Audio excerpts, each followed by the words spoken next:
First to the Seychelles, an idyllic holiday destination in the Indian Ocean for some, a place of political upheaval for the locals.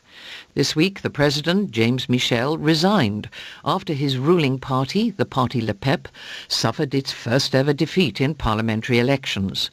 An opposition alliance won a majority in the National Assembly, meaning the president would face difficulties passing legislation and getting budget approval. Tim Eckert has been to observe the shifting political landscape in the capital, Victoria. In the feverish atmosphere of the electoral campaign, the opposition alliance, l'Union démocratique Seychelloise, had one obvious crowd pleaser to energise their supporters. It was a song by Ras Ricky, a local rap artist who'd composed a tune called Piloli. In Creole it means stamp on them, and it became a rallying cry for the LDS at every public gathering. The song was controversial, with one Parti Le Pep official even comparing the phrase with slogans he'd heard in Rwanda during the genocide there in the 1990s.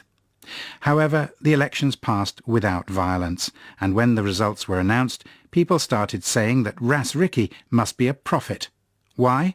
Because 3 months before the elections, he'd recorded a victory song with the title 15-10, 15 to 10, the precise number of votes won by the two sides in the contest.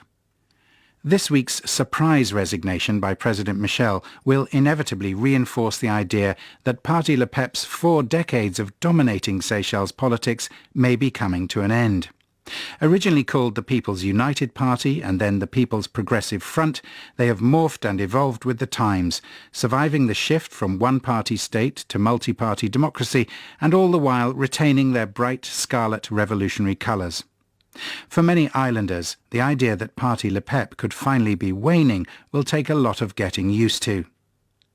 A few days after the Assembly elections, a hotel worker named Marie, proudly wearing her LDS T-shirt, jumped up and down with joy, telling me, "I can finally imagine a new kind of Seychelles." But in private, many LDS supporters admit that the coalition of the main opposition groups, the Seychelles National Party, led by Wavell Ramkalawan, and his main partner, the Seychelles Alliance, led by Pat Pillay, is seen by many as a potentially fragile marriage. Ramkalawan, an Anglican priest, and Pillay, known locally as Ton or Uncle Pat, are known to have had serious disagreements. It doesn't help that Tom Pat is a former Parti Le Pep minister who only defected from the government last year. He claims that after many years with the ruling party, he wants to fight corruption at the heart of government. He's had the support of other former Le Pep stalwarts, several of whom had been sidelined by President Michel, either for incompetence or in some cases dishonesty in public office.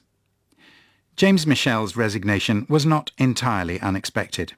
Legally, this was his last term in office, having been nominated to the presidency by his predecessor Albert René back in 2004.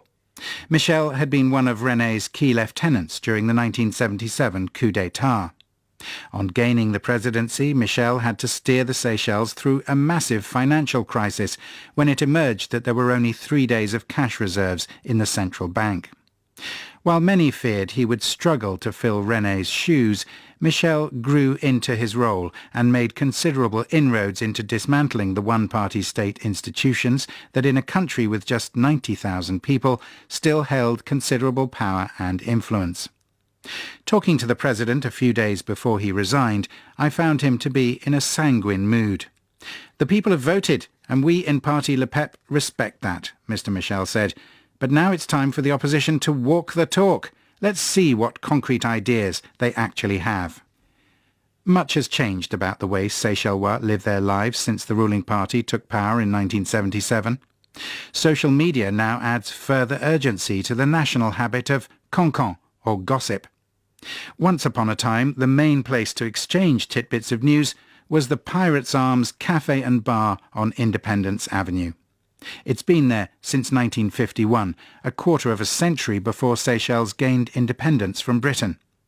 Sitting in the Pirates' Arms was the place to watch the world go by, just a few yards from the courthouse and the Victorian clock tower, and in sight of the central bank and the main post office. Eventually, anyone you knew would walk past or into the Pirates' Arms.